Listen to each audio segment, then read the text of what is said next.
এক বাদশা ছিলেন খুবই দানশীল। অকাতরে দান করে সকলের প্রয়োজন মিটিয়ে দেওয়াই হলো তার কাজ। বাদশাহর সাথে নাসির গাজীর ছিল খুব ভাব। একদিন সে কিছু মাছ বাদশাকে হাদিয়া দিল। বাদশাহ ও তাকে বিরাট পুরস্কার দিল।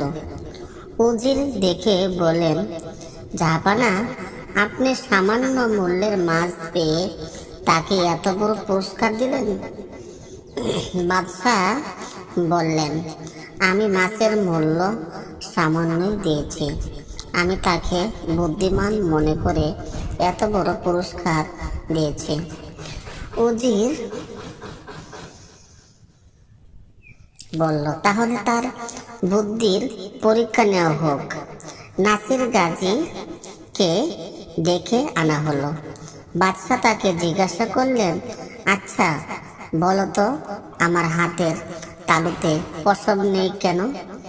গাজীর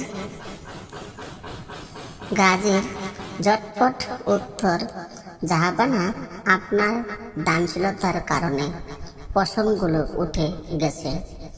আচ্ছা, তাহলে তোমার হাতের তালুতে পশম নেই কেন? গাজীর উত্তর, আপনার হাত থেকে দান নিতে নিতে আমার হাতের তালুর পশম উঠে গেছে।